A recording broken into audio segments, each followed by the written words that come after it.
पंचलाइट का सारांश। इस कहानी में बिहार के पिछड़े गांव का चरित्र चित्रण किया गया है। इस कहानी में बिहार है जो बहुत पिछड़ा हुआ गांव था, उसके बारे में चरित्र चित्रण किया गया है। इस गांव में अशिक्षित और अनपढ़ लोग ज़्यादा रहते हैं। जो पिछड़ा गांव था बिहार का, उसमें अशिक्षित और अनपढ़ लोग ज़्यादा रहते हैं। एक दिन वो रामनवमी के मेले में पंचलाइट खरीदने जाते हैं। रामनवमी के मेले में पंचलाइट खरीदने जाते हैं, जिसे हम भोजपुरी में लालटेन बोलते हैं। उसे लेकर सभी लोग घर आते हैं। पंचलाइट घर ले आने के बाद गांव के सभी बूढ़े मर्द बच्चे इकट्ठे हो जाते हैं पंचलाइट देखने के लिए। तब सरदार अपनी पत्नी को बोलता है, शुभ कार्य करने से पहले भजन कीर्तन का आरंभ किया जाए। पंचलाइट था जो घर ले आने के बाद सभी बूढ़े मर्द जो गांव के थे सभी लोग इकट्ठे हो जाते हैं उसे देखने के लिए, जिसे भोजपुरी में हम लोग लालटेन कहते हैं। सभी बूढ़े मर्द जो गांव के थे सभी लोग इकट्ठे हो जाते हैं देखने के लिए। तब सरदार अपनी पत्नी को बोलता है कि शुभ कार्य करने से पहले पूजा पाठ कीर्तन का आरंभ किया जाए। जो पंचलाइट यानी लालटेन था उसे देखने के लिए गांव के सभी लोग आते हैं, तो कहता है सरदार, शुभ कार्य करने से पहले भजन कीर्तन किया जाए।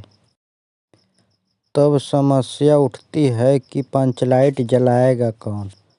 उस गांव में गोधन नाम का एक लड़का रहता था, जो मुन्नरी नामक एक लड़की से प्रेम करता था।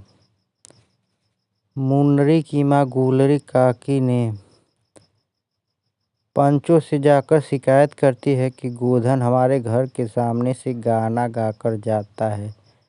तब पंचों ने बिरादरी से उसे बाहर निकाल दिया। तब समस्या उठती है कि पंचलाइट जलाएगा कौन। तब गांव में गोधन नाम का एक लड़का रहता था, जो मुन्नरी नामक युवती से प्रेम करता था, जिसे गुलरी काकी जो थी उनको ठीक नहीं लगता था। दोनों आपस में प्रेम करते थे तो उन्हें ठीक नहीं लगता था, तो जाकर पंचों में शिकायत करती हैं कि गोधन हमारे घर के सामने से गाना गाकर निकलता है। तब जो पंच थे उसे गांव से बाहर निकाल देते हैं, यानी बिरादरी से उसे बाहर निकाल देते हैं। जब गांव में पंचलाइट आता है तो उसे कोई जला नहीं पाता है।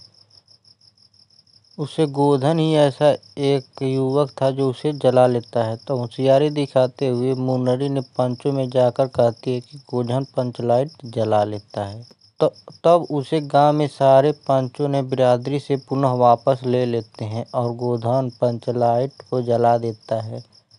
तब गांव में सभी लोग भजन कीर्तन उत्सव मनाने लगते हैं। तब प्रसन्न होकर गुलरी काकी ने शाम को भोजन पर निमंत्रण देती है।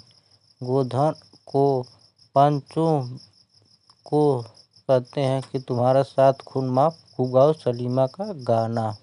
जब गांव में पंचलाइट आता है तो उसे कोई जला नहीं पाता है। गोधन ही एक युवक था जो पंचलाइट को जलाना जानता था। होशियारी से जो मुन्नरी थी होशियारी दिखाते हुए पंचों से जाकर कहती है कि गोधन पंचलाइट जला देता है।